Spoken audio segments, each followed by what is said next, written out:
차가운 대리석 바닥, 명품 코너에 휘황찬란한 조명이 비추는 그곳에서 청년 박도윤은 모멸감에 젖은 채 무릎을 꿇고 있었다. H백화점 후계자 강태준은 도윤의 머리 위에 명품 시계를 던지듯 내려놓으며 비열하게 웃었다. 도윤은 억지로 고개를 숙이며 굴욕을 참아냈다.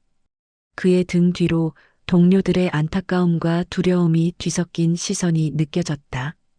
강태준이 도윤에게 조롱하듯 말합니다. 무릎 꿇으라고 했지. 감히 내 말을 거역해? 내까짓 게 얼마나 대단한 줄 알아? 내 어미가 이 꼴을 봐야 정신 차리겠지. 이 장면은 도윤이 겪은 가장 처절한 굴욕이자 이 모든 복수의 서막이었다. 영숙은 아들의 무릎 사진을 바라보며 20년간 봉인했던 과거의 모든 것을 해방했다. 그녀는 과거 강 회장 일가와의 복잡한 관계 속에서 쌓아온 치명적인 인맥과 정보를 깨웠다. 아들의 명예를 짓밟은 자에게 그녀는 그들의 가장 소중한 명예를 대가로 요구하기로 결심했다. 영숙이 최 비서에게 단호하게 명령합니다. 이제 복수는 끝낼 때입니다. 강태준이 우리 아들에게 무릎을 꿇게 했다면 나는 그의 존재 가치를 짓밟고 강 회장의 평생 명예를 심판대에 세울 것입니다. 시간이 없습니다. 모든 증거를 모으십시오. 아들의 굴욕적인 모습을 지켜본 엄마 영숙의 복수극이 지금부터 시작합니다. 도심의 고급 주택가 아침 풍경이 펼쳐집니다. 백화점의 아침은 화려한 유리창을 타고 내리는 눈부신 햇살과 함께 시작됩니다. 그러나 박영숙에게는 그 햇살 아래서 시작된 아들의 하루가 가장 중요했습니다. 영숙은 50대 중반, 단정하고 기품 있는 주부의 모습입니다.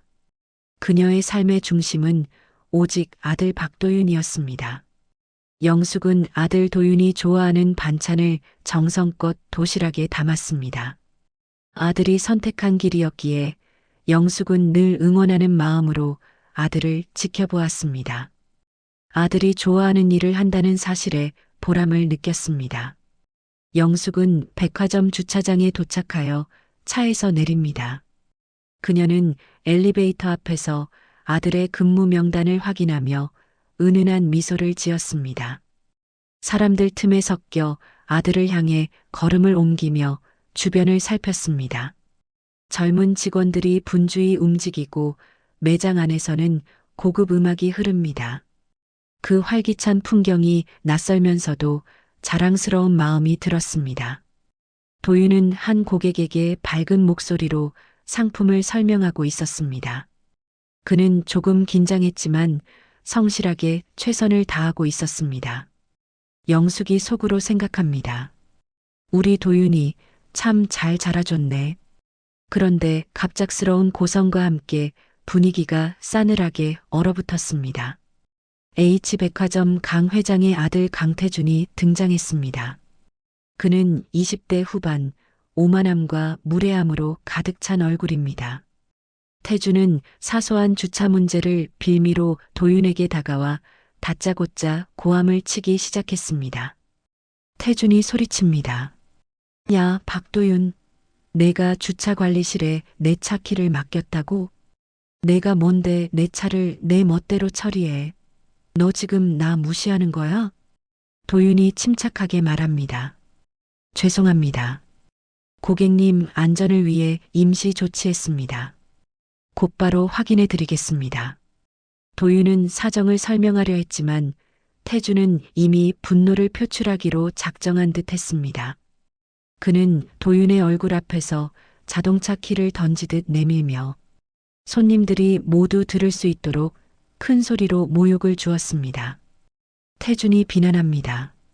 내가 여기 서비스 직원 나부랭이라는 걸 잊었어? 내가 누군지 알아? 저딴 싸구려 직원 하나 때문에 내 기분이 잡치게 생겼잖아.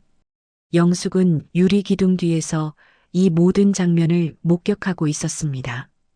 그녀의 눈빛이 불안하게 흔들렸지만 아들에게 폐를 끼칠까 조용히 숨을 죽였습니다. 그러더니 태주는 갑자기 발로 계산대 옆 진열대를 차며 소리를 질렀습니다. 진열대의 일부 상품이 바닥으로 쏟아지는 소리가 매장 전체에 울려 퍼졌습니다. 태준이 명령합니다. 당장 여기서 무릎 꿇고 사과해. 제대로 사과하라고. 내가 만족할 때까지 사과하지 않으면 너 여기서 당장 쫓겨나. 주변의 시선이 일제히 도윤에게 쏠립니다. 정적이 흘렀습니다. 도윤은 얼굴이 하얗게 질렸습니다. 젊은 직원의 얼굴에는 모멸감과 분노가 교차했지만 결국 그는 잠시 머뭇거리다 굴욕적인 침묵 속에서 바닥에 무릎을 꿇었습니다. 태주는 비웃음을 흘렸고 주변 사람들은 재벌 2세의 권력 앞에 수군거리기 시작했습니다. 아무도 도윤을 돕거나 말리는 사람은 없었습니다. 영숙이 들고 있던 낡은 핸드백이 바닥으로 툭 하고 떨어지는 소리가 크게 울렸습니다. 영숙은 숨을 멈췄습니다. 눈앞에서 벌어진 믿기지 않는 이 굴욕적인 장면에 그녀의 몸은 돌처럼 굳어졌습니다. 오직 무릎 꿇고 있는 아들의 모습만이 영숙의 눈에 박혔습니다. 그녀는 천천히 무거운 발걸음을 옮겨 뒤돌아섰습니다. 엘리베이터 문이 닫힙니다. 반사된 유리창 속에 비친 영숙의 얼굴이 드러납니다. 흔들리던 눈동자는 서서히 차가운 분노와 결심으로 굳어갔습니다. 사랑하는 아들이 눈앞에서 당한 이 굴욕은 영숙에게 절대 용서할 수 없는 가족의 명예를 훼손한 사건이었습니다. 영숙이 나지막하고 굳은 목소리로 말합니다. 이건 돈으로도 시간으로도 해결될 일이 아니다. 반드시 바로 잡아야 한다.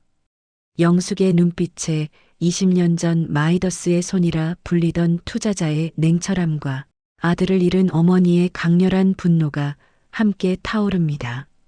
영숙은 주차장으로 향하는 차 안에서 곧바로 비서에게 전화를 겁니다. 영숙이 단호하게 지시합니다. 최 비서, 지금 당장 만납시다. 아주 중요한 일입니다. 한편 백화점에서 도윤은 무릎을 꿇은 채 고객을 응대하는 자세를 유지하려 애씁니다. 그의 심장은 빠르게 뛰었지만 억지로 침착함을 유지했습니다. 태주는 만족스럽다는 듯 비웃으며 다른 직원에게 관심을 돌렸습니다. 그러나 태준의 역겨운 행동을 본 도윤의 동료 직원들 중 몇몇은 눈빛으로 그에게 미안함을 표했습니다. 굴욕적인 무릎은 도윤의 마음에 지울 수 없는 상처를 남겼습니다. 그러나 이 사건은 단순한 수모로 끝나지 않을 것입니다. 도윤은 어머니의 뜻을 알지 못하지만 이 굴욕이 언젠가 반드시 복수해야 할 명분이 될 것임을 직감했습니다. 영숙은 집으로 돌아오는 길 내내 깊은 생각에 잠겨 있습니다. 그녀는 아들을 향한 태준의 보복성 행위가 앞으로 계속될 것을 예감했습니다.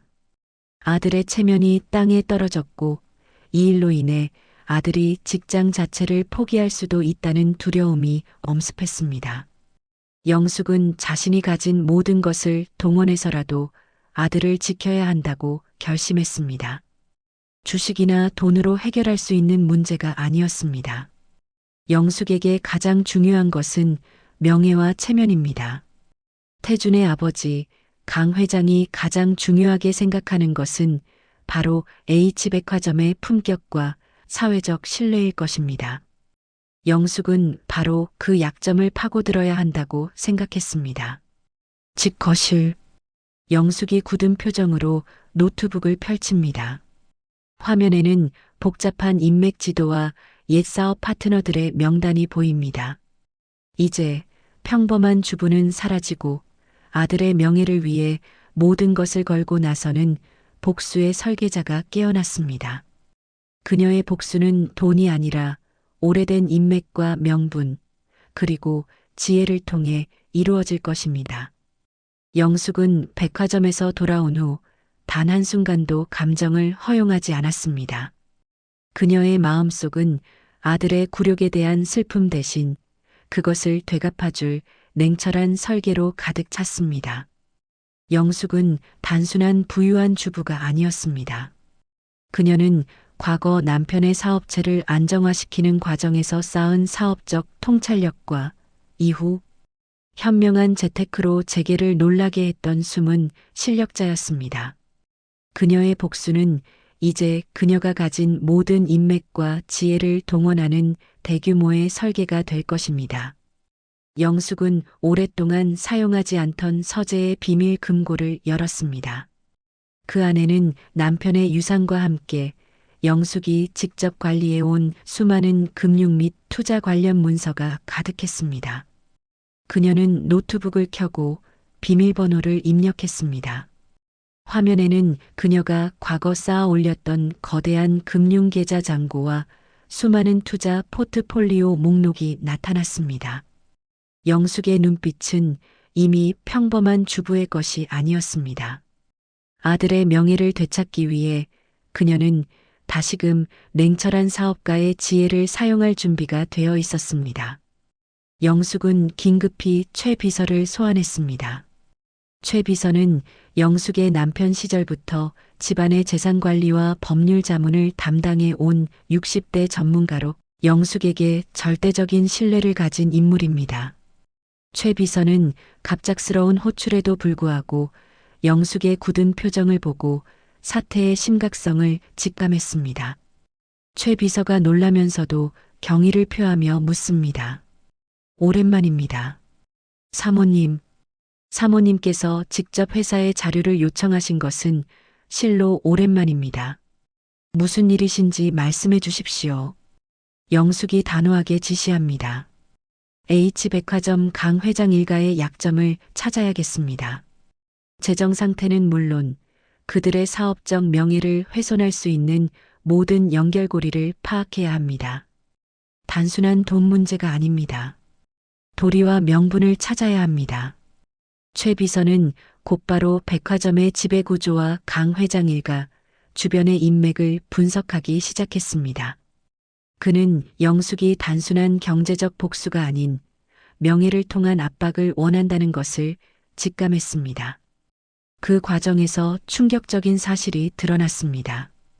강 회장이 과거 H백화점 기반을 닦을 무렵 큰 부도 위기를 겪었을 때 영숙의 남편과 강 회장이 사업상 깊은 관계를 맺었으며 영숙의 남편이 강 회장에게 결정적인 자금과 인맥을 동원하여 도움을 주었던 기록이 발견되었습니다. 최 비서가 조심스럽게 보고합니다. 강 회장과 사모님 댁은 단순한 경쟁 관계가 아니었습니다. 20년 전 강 회장이 지금의 백화점 기반을 닦을 때 사모님 남편분의 도움이 결정적이었습니다. 강 회장은 당시 은인이나 다름없는 그 신세를 지금껏 잊지 않았을 것입니다. 태준의 행동은 곧 가문의 도리를 저버린 것이며 이것은 강 회장의 가장 큰 명예의 빚입니다. 영숙은 차가운 미소를 지었습니다. 금전적인 복수보다 명예를 소중히 여기는 영숙에게는 배신감과 도리가 더 큰 무기가 될 수 있었습니다. 영숙은 남편의 명예까지 걸고 강 회장을 압박할 수 있는 결정적인 명분을 찾은 것입니다. 영숙이 결연하게 말합니다. 좋습니다. 강 회장은 명예를 잃을까 두려워하는 사람입니다. 우리는 그 점을 파고들어야 합니다. 최 비서, H백화점 주변의 인맥 지도를 다시 만듭시다. 특히 강 회장의 사업상 은인이나 도리를 중시하는 원로 인맥을 집중적으로 파악해야 합니다. 그리고 강태준의 모든 행적을 낱낱이 파헤치십시오. 영숙은 노트북 화면에 띄워진 복잡한 인물 관계도를 응시했습니다. 태준이 가진 모든 오만함은 결국 부패한 재정관리와 아버지의 명성을 등에 업은 데서 비롯됩니다. 영숙은 태준을 무너뜨리는 것을 넘어 아들의 명예를 짓밟은 불합리한 권력 구조 자체를 개혁하려 했습니다. 그녀의 복수의 청사진은 단순한 감정적 해소가 아닌 냉철한 인맥 전략과 윤리적 압박의 실행이었습니다. 도윤은 백화점 출근 후 태준의 지시로 불합리하고 힘든 잡무에 시달리고 있습니다. 태준은 무릎 꿇는 사건 이후 도윤을 완전히 내쫓기 위해 보복성 업무 지시를 이어가고 있습니다. 도윤이 속으로 다짐합니다. 이대로 도망치면 어머니가 지켜주신 명예마저 잃는다. 반드시 이겨내야 돼. 도윤은 굴욕감 속에서도 자신의 자리를 꿋꿋이 지키며 버텨냅니다. 그의 굳은 의지는 어머니의 결심에 힘을 실어줄 수 있는 유일한 길임을 본능적으로 느꼈습니다. 도윤의 침착함은 태준의 분노를 더욱 키웠고 태준은 도윤에게 가해지는 괴롭힘의 강도를 점점 높였습니다. 영숙의 회의실. 영숙은 최 비서에게 태준이 회사 자금을 사적으로 사용하고 있다는 증거를 수집하는 데 집중할 것을 지시합니다. 영숙은 재벌 2세의 방탕함이 H백화점의 품격을 어떻게 훼손하고 있는지를 증명해야 했습니다. 최 비서가 보고합니다.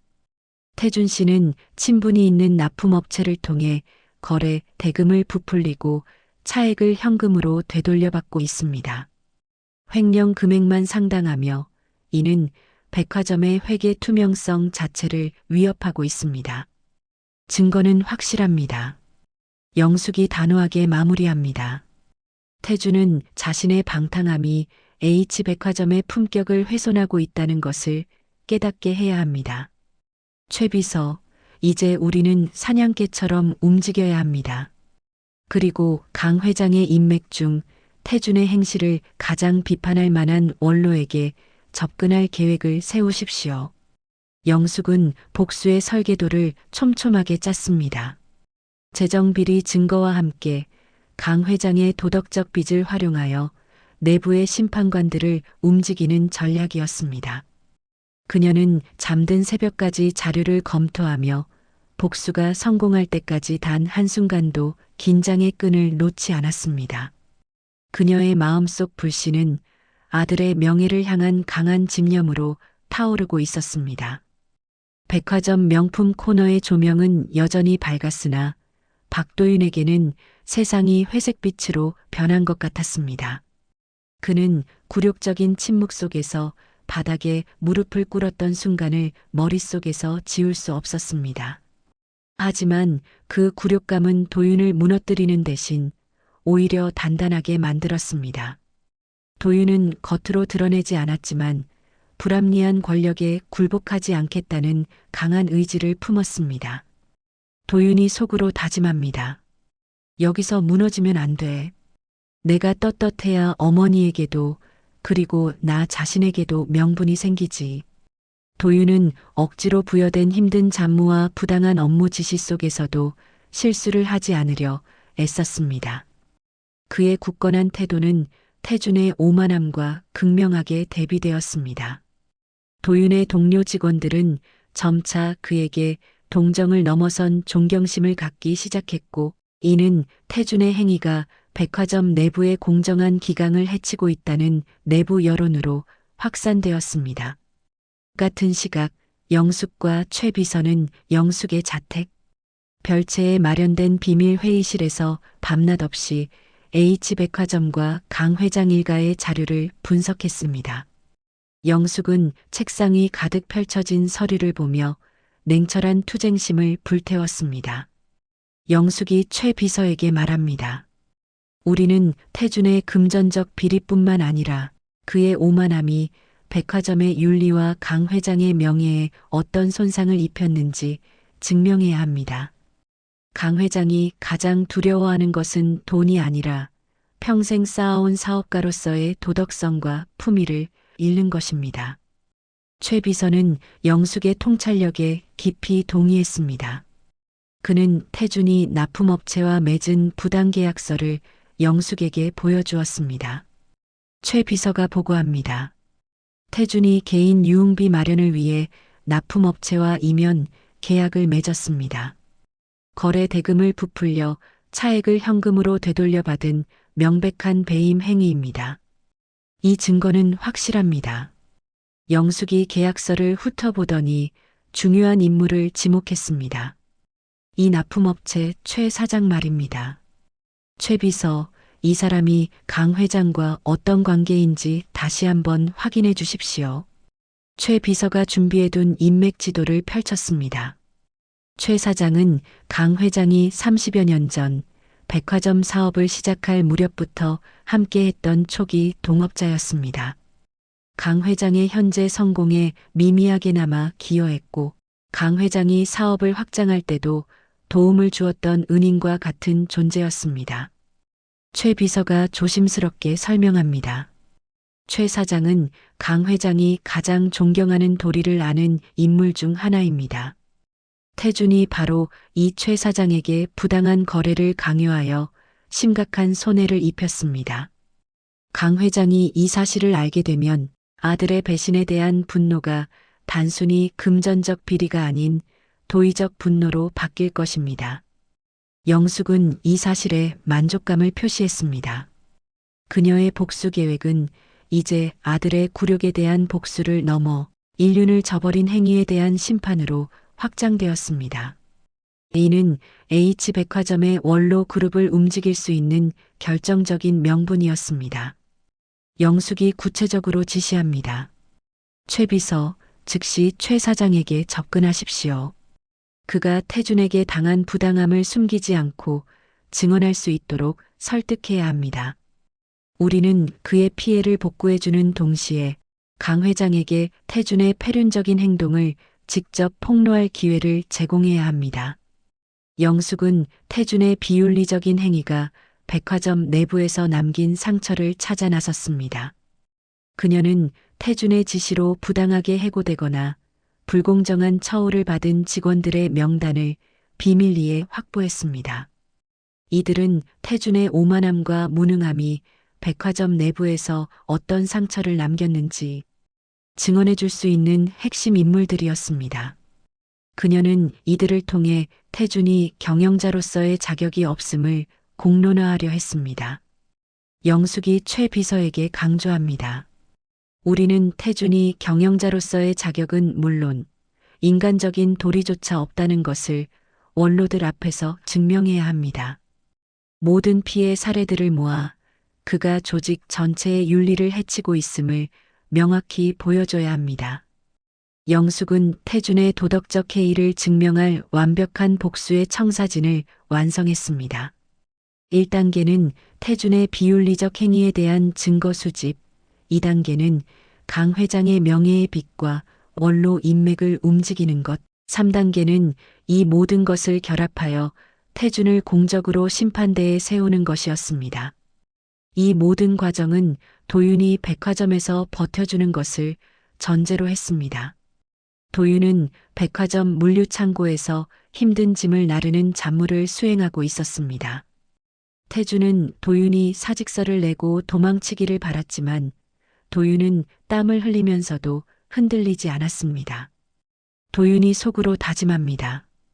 어머니의 희생과 나의 굴욕이 헛되지 않도록 나는 절대로 꺾이지 않아. 도윤의 굳건한 태도는 동료 직원들 사이에 작은 파문을 일으켰습니다. 그들은 도윤에게 동정을 넘어선 존경심을 느끼기 시작했고 이것은 영숙의 계획이 성공하는데 필요한 내부 여론을 형성했습니다. 도윤의 성실함과 굴하지 않는 모습은 태준의 오만함과 대비되며 내부 직원들의 분노를 키웠습니다. 영숙은 마지막으로 최 비서에게 당부했습니다. 그녀는 태준이 도윤에게 가한 굴욕적인 행동에 대한 CCTV 영상도 확보할 것을 지시했습니다. 영숙이 결연하게 말합니다. 태준은 분명히 자신에게 위협이 되는 사람을 먼저 제거하려 들 것입니다. 이제 우리는 태준의 역공에 대비해야 합니다. 증거를 완벽하게 확보하고 그들의 다음 행동을 예측하십시오. 영숙은 태준의 그림자가 도윤에게 드리워질 것을 예감하며 더욱 긴장했습니다. 복수는 이미 시작되었고 이제는 상대방의 다음 수를 예측하며 움직여야 하는 치밀한 심리전이었습니다. 영숙은 아들을 지키기 위해 20년 전의 냉철한 판단력과 집념을 모두 꺼내 사용하고 있었습니다. 그녀의 마음속에는 오직 아들의 명예를 되찾고 불의를 바로잡겠다는 강렬한 의지만이 타오르고 있었습니다. 영숙은 최 비서와의 비밀 회동을 마친 후 집으로 돌아와 깊은 생각에 잠겼습니다. 그녀의 복수 계획은 순조롭게 진행 중이었으나 강태준이라는 변수는 언제나 예측 불가능한 위험을 안고 있었습니다. 영숙은 태준이 아들 도윤의 굴복을 얻어내지 못하자 이제 단순한 괴롭힘을 넘어 치졸하고 폭력적인 방법을 사용할 것을 예감했습니다. 아들의 명예를 되찾기 위한 싸움이 이제는 아들의 안전을 지켜야 하는 긴박한 시간과의 싸움으로 변하고 있었습니다. 백화점 명품 코너. 도윤은 여전히 성실하게 근무하고 있었지만 태준은 집요하게 도윤을 괴롭혔습니다. 도윤에게만 불필요하게 많은 재고, 정리와 야근을 지시하며 실수 한 번을 빌미로 그를 해고하려 했습니다. 태준의 노골적인 괴롭힘에 동료들은 동정했지만 감히 나서는 이는 없었습니다. 도윤이 속으로 다짐합니다. 나는 절대로 포기하지 않을 거야. 여기서 버티는 것이 곧 이기는 것입니다. 어머니를 위해서라도, 나 자신을 위해서라도 굴복하지 않을 거야. 태준은 도윤의 끈기에 분노했습니다. 그의 오만함은 자신의 명령이 통하지 않는 상황을 견디지 못했습니다. 태준은 자신의 측근을 통해 도윤에 대한 사적인 정보를 캐내기 시작했습니다. 이 과정에서 태준은 도윤의 집안 배경이 겉보기와 달리 매우 견고하며 그의 어머니 영숙이 과거 재계와 깊은 관계를 맺었을 가능성을 어렴풋이 보고받았습니다.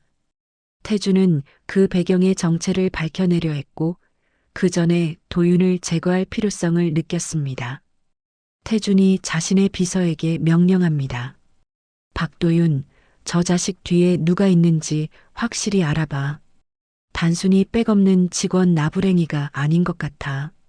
그리고 이 기회에 아예 발을 못 붙이게 만들어야지.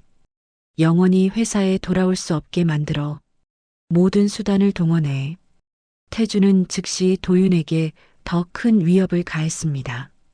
태준은 백화점 물류창고에서 고가의 신제품이 사라졌다는 허위 사실을 꾸며내고 모든 책임을 도윤에게 덮어씌웠습니다.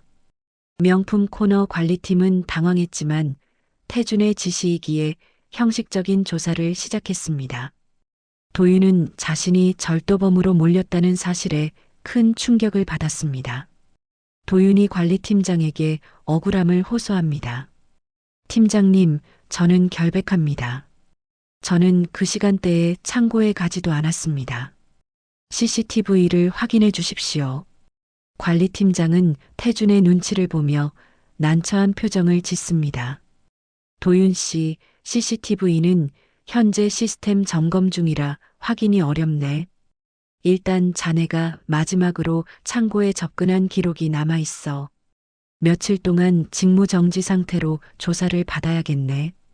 집에서 대기하게. 도윤은 절망감을 느꼈습니다. 이것은 단순히 해고를 넘어 형사적인 문제까지 이어질 수 있는 명백한 모함이었습니다. 태준은 도윤의 명예를 완전히 짓밟고 사회적으로 매장시키려 했습니다. 도윤에게 닥친 위기는 즉시 영숙에게 보고되었습니다.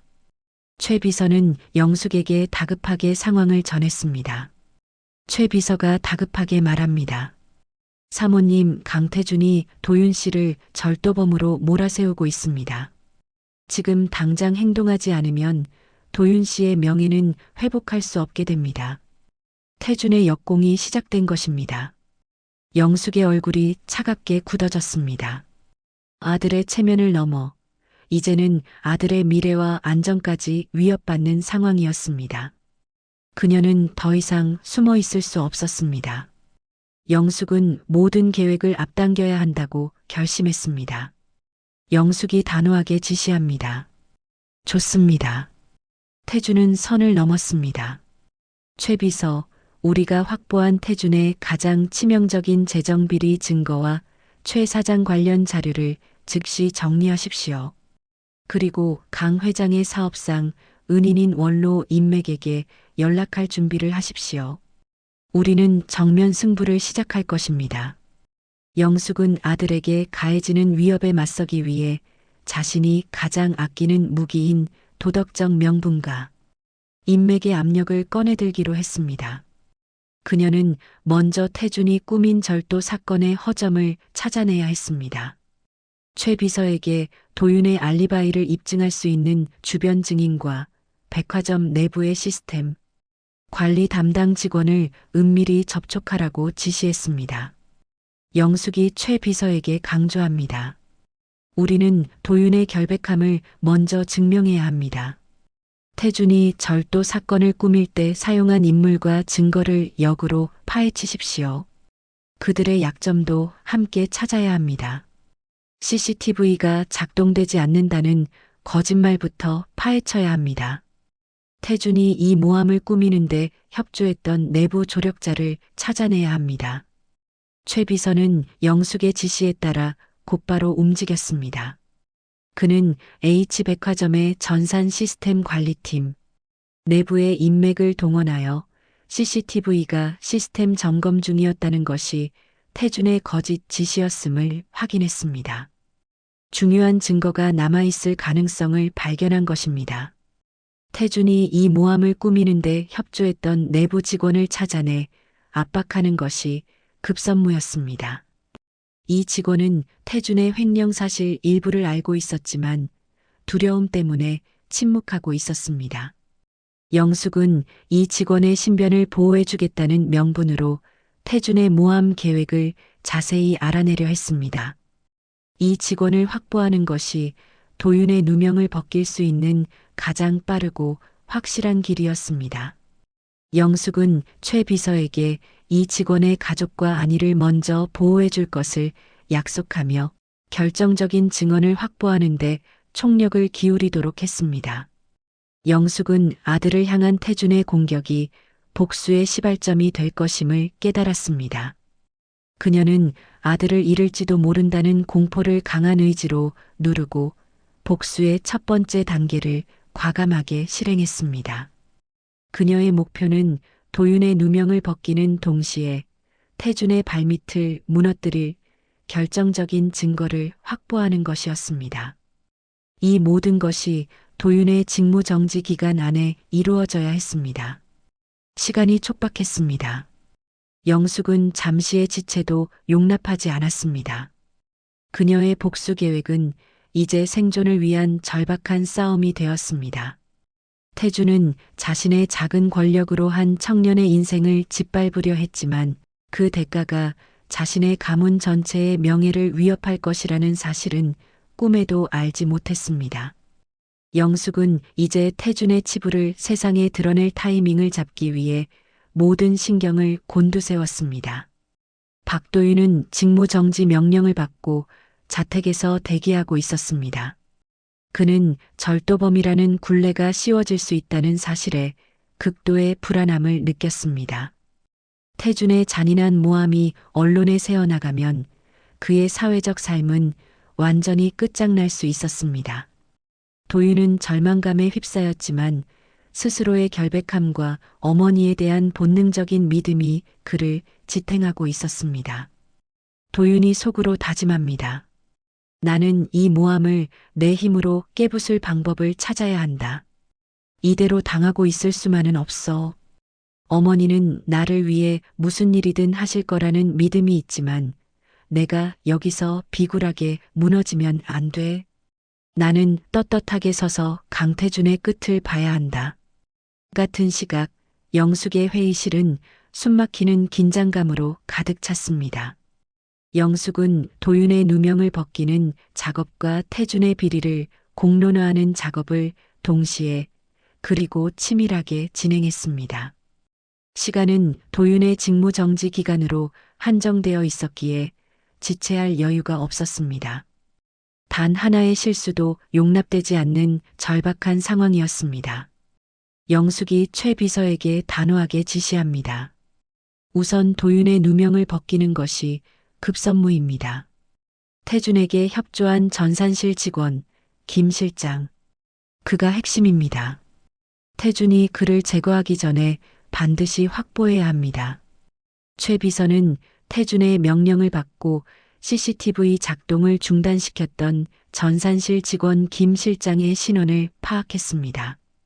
김 실장은 H백화점의 회계 시스템에도 깊숙이 접근 권한이 있었기에 태준의 횡령과 배임, 사실 일부를 알고 있는 유일한 내부 증인이었습니다. 태준은 김 실장에게 엄청난 금액을 약속하는 동시에 그의 가족을 빌미로 협박하여 침묵을 강요하고 있었습니다. 김 실장은 돈과 공포 사이에서 극심한 정신적 고통을 겪고 있었습니다. 최 비서가 보고합니다. 김 실장은 태준에게서 돈을 받았지만 동시에 심각한 협박을 받고 있습니다. 태준이 이미 사설 탐정을 붙여 김 실장의 동태를 감시하고 있습니다. 태준이 그를 해외로 빼돌리거나 더 심한 조치를 취하기 전에 우리가 먼저 그를 보호해야 합니다. 신변 보호가 최우선입니다. 영숙은 김 실장을 설득할 비장의 카드를 준비했습니다. 그것은 바로 김 실장 가족의 안전을 보장하는 영구적인 법적 보호 장치와 태준이 김 실장에게 약속했던 금액을 능가하는 금전적 보상이었습니다. 그러나 영숙은 단순한 돈으로 김 실장의 입을 열게 하는 것이 아니라 태준의 부도덕함과 맞서 싸울 도덕적 명분을 제공하려 했습니다. 그녀는 김 실장에게 양심을 회복할 기회를 주고자 했습니다. 영숙이 최 비서에게 말합니다. 김 실장을 만나게 해주십시오.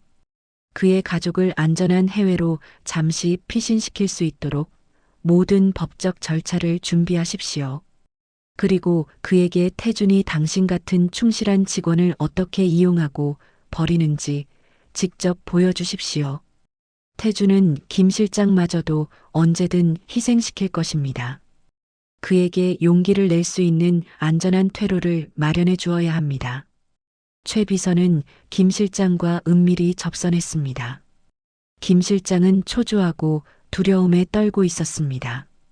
그는 태준의 그림자에서 벗어나고 싶어 했지만 보복이 두려워 결정을 내리지 못하고 방황하고 있었습니다. 김 실장이 불안에 떨며 말합니다. 제가 증언하면 제 가족은 안전합니까? 태준의 힘은 사모님께서 생각하시는 것보다 훨씬 강합니다. 저는 그를 이길 수 없습니다. 저는 그저 평범한 가장일 뿐입니다. 최 비서는 영숙이 준비한 법률 자문팀과 완벽한 해외 대피 계획 그리고 보상안을 보여주었습니다. 그리고 영숙이 보낸 마지막 메시지를 전했습니다. 최 비서가 김 실장에게 전달합니다. 사모님께서는 당신의 도덕적 용기가 박도윤의 명예뿐만 아니라 H백화점 전체를 살릴 것이라고 말씀하셨습니다. 당신은 이 거대한 비리를 멈추고 강 회장님의 명예를 지킬 수 있는 유일한 사람입니다. 이 모든 것은 당신의 양심에 달렸습니다. 김 실장은 태준에게 당한 부당한 처우와 영숙의 진심 어린 설득, 그리고 가족의 안전 보장에 마음이 움직였습니다. 그는 마침내 용기를 내어 증언하기로 결정했습니다. 김 실장은 태준이 절도 사건을 꾸민 구체적인 방법과 자신이 CCTV를 조작했다는 사실, 그리고 태준의 횡령과 관련된 핵심적인 자료를 최 비서에게 넘겼습니다. 김 실장은 영숙에게 고개를 숙였습니다. 그의 용기가 박도윤의 누명을 벗기는 결정적인 열쇠가 되었습니다. 확보된 숨겨진 증거 자료는 김 실장이 제공한 태준이 자금을 유용하기 위해 사용한 유령 회사들의 명단과 아버지 강 회장 몰래 진행한 위험한 해외 투자 기록까지 포함되어 있었습니다. 이 자료는 단순히 태준의 개인 비리를 넘어 H백화점 경영 전반의 투명성과 건전성을 위협하는 결정적인 증거였습니다. 영숙은 이 증거를 통해 태준이 경영 능력이 없음을 공적으로 입증할 수 있게 되었습니다. 영숙은 김 실장으로부터 확보한 자료를 바탕으로 복수의 다음 단계를 실행했습니다. 이제는 강 회장의 핵심 인맥을 움직여 태준을 압박할 때였습니다. 영숙은 강 회장의 오랜 은인인 최 사장에게 연락을 취했습니다. 최 사장은 태준의 부당 거래로 막대한 피해를 입은 인물이었기에 영숙의 제안을 쉽게 받아들였습니다. 그는 태준에 대한 깊은 배신감과 강 회장에 대한 실망감으로 가득 차 있었습니다. 영숙이 최 사장에게 직접 통화로 말합니다. 최 사장님, 강태준의 만행은 사장님의 명예뿐만 아니라 강 회장님의 평생 업적까지 위협하고 있습니다. 저는 강 회장님과 사장님의 명예를 지키기 위해 이 증거를 사용하려 합니다. 힘을 보태주십시오. 강 회장님께 이 모든 진실을 보여주십시오. 최 사장은 분노에 차 있었습니다. 좋습니다. 제가 나서겠습니다. 태준의 행동은 용서할 수 없습니다. 강 회장이 직접 아들의 만행을 보게 해야 합니다. 강 회장에게 배신감을 느끼게 될지언정 더 늦기 전에 진실을 알려야 합니다. 영숙은 김 실장의 내부 고발과 최 사장의 도덕적 증언, 그리고 태준의 금융 비리 증거를 조합하여 강 회장에게 피할 수 없는 심판을 내릴 준비를 마쳤습니다. 그녀의 복수는 이제 사적인 영역을 넘어 백화점, 경영진과 원로들이 모인 공적인 자리에서 이루어질 예정이었습니다. 영숙은 최 비서에게 주주총회에 준하는 이사회를 은밀하게 소집할 것을 지시했습니다. 이사회는 강 회장이 가장 중요하게 여기는 명예와 전통을 상징하는 무대였으며 영숙은 그곳에서 태준의 몰락을 선언하려 했습니다. 박도윤은 여전히 직무정지 상태로 집에서 답답하게 시간을 보내고 있었습니다. 그는 며칠 동안 경찰의 연락을 기다렸지만 아무런 연락도 오지 않았습니다. 이 상황 자체가 이상했습니다. 태준이 절도죄로 자신을 몰아넣으려 했다면 경찰 조사는 이미 시작되었어야 했습니다. 도윤은 알 수 없는 힘이 배후에서 움직이며 자신을 지켜주고 있다는 느낌을 받았지만 그것이 어머니 영숙의 치밀한 계획임을 짐작하지 못했습니다. 그는 단지 어머니가 자신에게 절대적인 믿음을 주고 있다는 사실만으로 극도의 불안 속에서도 버티고 있었습니다. 도윤이 속으로 다짐합니다. 경찰이 움직이지 않는다는 것은 아직 싸움이 끝나지 않았다는 뜻이다. 내가 이대로 갇혀 있으면 안 돼. 이 굴욕을 끝내려면 내가 직접 나서야 한다. 강태준을 이대로 둘 수 없어. 도윤은 자신이 나서서 백화점 내부의 부당함을 고발할 방법을 찾기 위해 법률 자료를 검토하기 시작했습니다. 그는 자신이 어머니의 복수 계획의 중심에 있다는 사실을 모른 채 스스로 명예를 회복하기 위한 외로운 투쟁을 준비했습니다. 같은 시각 영숙과 최 비서는 H백화점 본사 인근의 최고급 호텔 회의실에서 최종 점검을 하고 있었습니다. 영숙의 지시로 소집된 회의는 일반적인 이사회가 아닌 강 회장의 오랜 은인들과 주요 원로 주주들이 참석하는 비공개적인 명예심판위원회 성격이었습니다. 장소는 강 회장의 거처와 가까운 곳으로 정해져 강 회장이 이 상황을 회피하거나 시간을 끌 수 없도록 철저히 계산되었습니다. 최 비서가 최종 보고를 올립니다. 사모님, 김 실장의 증언과 CCTV 조작 증거, 그리고 태준의 횡령 증거는 완벽하게 준비되었습니다. 특히 태준의 배임으로 피해를 입은 최 사장이 참석하여 직접 증언할 의사를 밝혔습니다. 원로 주주 3분의 참석도 확인되었습니다. 이들은 모두 강 회장의 명예를 중요하게 여기는 분들입니다. 강 회장도 참석을 거부할 수 없는 상황입니다. 영숙은 차분했지만 눈빛은 강렬했습니다. 좋습니다. 강 회장이 이 모든 것을 알게 되면 큰 충격을 받을 것입니다. 그는 아들의 비리보다 자신의 도의와 명예를 훼손했다는 사실에 더 분노할 것입니다.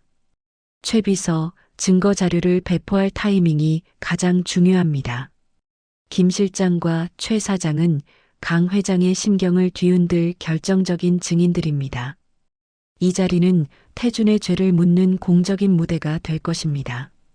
강태준은 자신이 벌인 절도 모함이 아무런 성과 없이 지지부진하자 초조함을 느끼고 있었습니다. 그는 도윤이 아직 회사에 남아있다는 사실에 분노했고 더 강한 압박을 넣으려 했습니다.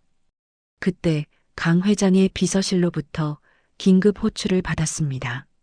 그는 단순한 가족회의라 생각하고 별다른 의심 없이 지정된 호텔 회의실로 향했습니다. 강태준이 도착했을 때 회의실에는 아버지 강 회장뿐만 아니라 예상치 못한 원로 주주들과 배신감에 찬 최 사장 그리고 차분한 얼굴의 영숙이 앉아 있었습니다.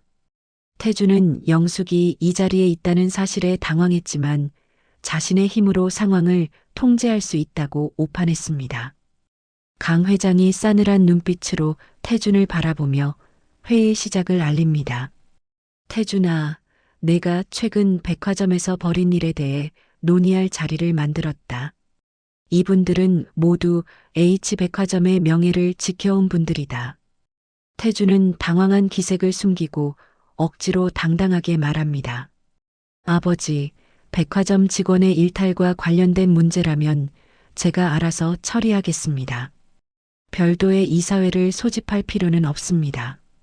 개인적인 문제를 공론화할 필요는 없습니다. 영숙은 태준의 오만한 태도에 쐐기를 박았습니다. 강태준 씨, 이것은 단순한 직원 일탈 문제가 아닙니다. 당신이 H백화점의 명예와 윤리를 어떻게 짓밟았는지에 대한 심판입니다. 그리고 당신의 사적인 욕심이 회사를 얼마나 위험에 빠뜨렸는지를 증명하는 자리입니다. 최 비서는 준비된 증거 자료를 참석자들에게 배포했습니다. 자료에는 박도윤을 절도범으로 몰기 위해 CCTV를 조작했다는 김 실장의 자필 증언과 태준이 회사 돈을 횡령하고 납품업체 최 사장에게 부당 거래를 강요한 금융 기록이 담겨 있었습니다. 특히 금융 기록에는 태준이 강 회장 몰래 진행한 위험한 해외 투자의 흔적까지 포함되어 있어 백화점의 재정 건전성까지 위협하고 있음을 보여주었습니다. 강 회장은 자료를 읽다가 얼굴이 흑빛으로 변했습니다. 특히 오랜 은인이자 지인이었던 최 사장이 태준에게 피해를 입었다는 사실은 그에게 엄청난 충격과 배신감을 안겨주었습니다. 강 회장은 태준의 횡령 사실보다 그의 패륜적인 행위에 더 큰 분노를 느꼈습니다. 강 회장이 분노에 찬 목소리로 태준에게 소리칩니다. 내가 감히 나에게 평생 의리를 지킨 사람에게 이런 짓을 해. 돈 문제가 아니라 도의 문제다. 내가 사람이냐? 이때 최 사장이 자리에서 일어나 담담하지만 힘 있는 목소리로 증언했습니다. 그는 태준의 강압적인 요구와 그로 인해 자신이 겪었던 심각한 재정적, 정신적 피해를 구체적으로 설명했습니다. 원로 주주들은 태준의 탐욕과 부도덕함에 분노하며 강 회장에게 태준에 대한 강력한 조치를 요구했습니다. 그들은 H백화점의 품격이 태준 한 사람 때문에 무너지고 있다고 비판했습니다. 영숙은 마지막 카드를 꺼냈습니다. 강 회장님, 강태준 씨는 한 직원에게 무릎을 꿇게 하는 인격 모독을 저질렀고 내부 직원을 협박해 범죄를 조작했으며 당신의 오랜 은인에게까지 부당한 압력을 가했습니다. 그의 비리는 단순한 개인 일탈을 넘어 H백화점 전체의 신뢰와 윤리를 무너뜨리고 있습니다. 저희는 강태준 씨가 이사직에서 즉시 물러나고 모든 경영 일선에서 손을 떼야 한다고 주장합니다. 이것이 강 회장님의 마지막 명예를 지키고 H백화점의 도덕성을 회복하는 유일한 길입니다. 태주는 상황이 통제 불능으로 치닫자 영숙에게 날카로운 시선을 던졌습니다. 당신이 이 모든 걸 꾸민 거였군. 박도윤을 이용하고 이 사람들을 매수해서. 영숙은 태준을 똑바로 응시하며 흔들림 없이 말했습니다. 저는 아무도 매수하지 않았습니다. 저는 단지 당신이 저지른 진실을 이 자리에 모셨을 뿐입니다. 당신의 죄는 당신의 오만함이 만들어낸 것입니다. 강 회장은 아들의 만행과 영숙이 제시한 냉정한 진실 사이에서 처절하게 고뇌했습니다. 아들을 옹호하면 평생 쌓아온 자신의 명예와 사업이 무너질 것이고 아들을 버리면 가문의 대가 끊길 위기에 처했습니다. 하지만 원로 주주들의 비난과 최 사장의 배신감 가득한 눈빛은 강 회장을 궁지로 몰아넣었습니다. 그는 자신의 명예와 자존심이 아들의 탐욕 때문에 파괴되는 것을 견딜 수 없었습니다. 강 회장은 호텔 회의실 테이블에 쏟아진 아들의 비리 증거와 영숙의 냉정한 논리 속에서 무너져 내렸습니다. 그는 자신의 아들이 평생을 걸고 쌓아 올린 명예를 하루아침에 짓밟았다는 사실에 육체적인 고통을 느꼈습니다. 원로 주주들의 비난과 최 사장의 실망감 가득한 시선은 그에게 사형 선고와 같았습니다. 강 회장은 자신이 가장 중요하게 여겼던 신뢰와 도의가 바로 아들의 손에 의해 파괴되었다는 사실에 몸을 떨었습니다. 강 회장이 고통스러운 침묵 끝에 마침내 입을 열었습니다. 그의 목소리는 늙고 떨렸습니다. 태준아, 내가 나를 배신했구나. 내 탐욕이 여기까지 왔을 줄이야. 나는 내 아버지로서 그리고 H백화점의 회장으로서 책임을 져야 한다. 강 회장은 잠시 눈을 감았다가 다시 영숙과 참석자들을 향해 차갑게 시선을 돌렸습니다. 회의실 전체가 그의 최종 결정을 기다리며 숨막히는 침묵에 빠졌습니다. 강태준은 즉시 이사직을 사퇴하고 모든 경영 일선에서 물러난다. 그가 관련된 모든 불법 행위는 회계법인을 통해 철저히 조사하고 법적 절차를 밟아 책임을 물을 것이다. 박도윤 직원에 대한 모든 누명은 즉시 해제되어야 하며 백화점은 공식적으로 사과할 것이다. 태준은 아버지의 결정에 경악했습니다. 그의 오만함은 현실을 받아들이지 못했습니다. 아버지, 이게 무슨 소리입니까? 제가 이 모든 걸 책임지라고요? 저 여자에게 노란하시는 겁니까? 이건 저 여자의 사적인 복수일 뿐입니다. 강 회장은 태준의 마지막 발악을 무시했습니다. 그에게는 아들의 목소리보다 원로 주주들의 차가운 시선과 영숙이 쥐고 있는 증거가 더욱 위협적이었습니다. 그는 영숙을 바라보았습니다. 이제 영숙의 복수는 절정에 달했습니다. 그녀는 강 회장이 아들의 죄를 인정하고 스스로 심판을 내리도록 유도하는 데 성공했습니다. 영숙이 단호하게 강 회장에게 말합니다. 회장님, 저는 회장님의 명예를 지키기 위해 이 자리를 마련했습니다. 박도윤은 명예를 되찾아야 합니다. 그리고 저는 이 모든 증거를 즉시 언론에 공개할 것입니다. 당신의 아들이 우리 아들에게 가했던 굴욕과 당신의 회사가 묵인했던 부도덕함 모두를 세상에 알릴 것입니다. 이 진실이 공론화되어야만 H백화점은 다시 윤리를 세울 수 있습니다. 강 회장은 영숙의 매서운 집념을 보았습니다. 영숙이 언론을 이용한다면 H백화점의 주가는 폭락할 것이고 강 회장이 평생 지켜온 도의적인 기업이라는 이미지는 산산조각 날 것입니다.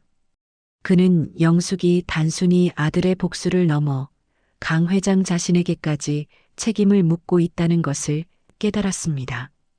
강 회장은 자신이 쌓아 올린 제국이 아들의 오만함 때문에 무너지는 것을 막아야 했습니다. 강 회장이 굴욕적으로 영숙에게 제안합니다. 그의 자존심이 완전히 꺾이는 순간이었습니다. 영숙 씨, 이 모든 일은 사적인 복수에서 시작된 것이 아니오. 내가 태준을 경영해서 완전히 배제하겠소. 백화점의 명예를 지켜주시오. 부디 이 증거와 문제를 언론에 공개하지 말아주시오. 내가 평생을 걸고 지킨 것이오. 영숙은 단호하게 거절했습니다. 사적인 복수가 아닙니다. 이 모든 것은 공의를 위한 것입니다. 우리 아들은 당신의 아들로 인해 백화점에서 무릎을 꿇었습니다. 이 사실은 당신의 회사에서 일하는 모든 직원들에게 공개적으로 인정되어야 합니다. 그래야 박도윤의 명예가 회복됩니다. 당신이 대외적인 명예를 원하신다면 먼저 내부의 정의를 세우십시오. 영숙은 강 회장에게 다음과 같은 최종 조건을 제시했습니다. 첫째, 박도윤의 모든 누명을 해제하고 즉시 복직시킬 것. 둘째, H백화점 공식 홈페이지와 내부 게시판을 통해 박도윤에게 직원, 사기 저하에 대한 책임을 인정하고 공식적으로 사과문을 게재할 것. 셋째, 태주는 H백화점 관련 모든 지분을 포기하고 이사직을 사퇴하며 경영 일선에서 영구히 손을 뗄 것. 넷째, 태준이 부당하게 취득한 금액을 사회에 환원할 것. 강 회장은 고통스럽게 영숙의 모든 조건을 수용했습니다. 그의 아들은 자신이 가장 아끼던 모든 것을 잃었고 강 회장 자신은 평생의 명예를 지키기 위해 아들을 희생해야 했습니다. 원로 주주들은 강 회장의 결단에 침묵으로 동의를 표했습니다. 강 회장은 완전히 패배했습니다. 이 모든 상황을 지켜본 태주는 분노와 좌절감에 몸부림쳤습니다. 그는 영숙에게 패배했고 아버지에게 버려졌습니다. 그의 몰락은 그 자신이 가장 경멸하던 평범한 사람의 손에 의해 이루어졌습니다. 태준이 영숙에게 분노를 터뜨립니다. 박도윤 그까짓 직원 때문에 당신이 뭐라고 감히 나를 이렇게 만들어. 당신은 내 인생을 망쳤어. 영숙은 태준을 무표정하게 응시했습니다. 그녀의 눈빛에는 20년 전 겪었던 부당함과 아들의 굴욕에 대한 모든 응징이 담겨 있었습니다. 당신이 우리 아들에게 무릎을 꿇게 했을 때 당신은 이미 모든 것을 잃은 것입니다. 당신은 아들의 명예를 짓밟았지만 저는 당신의 존재 가치를 짓밟았고 당신 아버지의 명예를 심판했습니다. 우리 아들은 다시 일어설 것이지만 당신은 영원히 백화점에 발을 들여놓지 못할 것입니다. 며칠 후 H백화점 공식 채널에는 박도윤 직원에 대한 공식적인 사과문이 게재되었습니다. 도윤은 마침내 누명을 벗고 백화점으로 돌아갔습니다. 그는 어머니가 어떤 싸움을 했는지 여전히 정확히 알지 못했지만 백화점 직원들의 존경 어린 시선과 강 회장의 몰락 소식은 그에게 진실을 어렴풋이 짐작하게 했습니다. 도윤은 굳건해진 모습으로 다시 명품 코너에 섰습니다.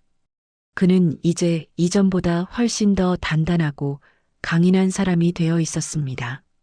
영숙은 아들의 회복된 명예를 바라보며 20년간의 고독한 복수를 마무리 지었습니다. 강태준의 몰락과 강 회장의 경영 일선 퇴진은 H백화점 내부에 엄청난 파장을 일으켰습니다. 강 회장 일가의 부패는 공식 사과문과 함께 세상에 드러났지만 영숙의 치밀한 계획 덕분에 백화점 자체는 부패를 척결하고 윤리를 재정립하는 기업으로 재평가받았습니다. 원로 주주들은 영숙이 제시한 청사진대로 투명한 경영 시스템을 도입하기 시작했습니다. 박도윤은 누명을 완전히 벗고 명품 코너로 복귀했습니다. 백화점 직원들은 그를 단순한 피해자가 아닌 불의에 맞서 버텨낸 상징적인 인물로 대했습니다. 백화점 공식 사과문은 도윤의 결백을 공적으로 인정했을 뿐 아니라 태준의 악행을 명확히 규탄했기에 그의 명예는 완벽하게 회복되었습니다. 그는 자신이 겪은 고통이 헛되지 않았음을 확인했습니다. 도윤이 속으로 다짐합니다. 내가 버틴 건 잘한 일이었어. 하지만 이 모든 것의 배후에 어머니의 힘이 있었다는 걸 이제 부인할 수 없다. 어머니는 도대체 어떤 사람이었을까? 나는 이제 어머니의 그늘에서 벗어나 받은 명예만큼 떳떳하게 서야 한다.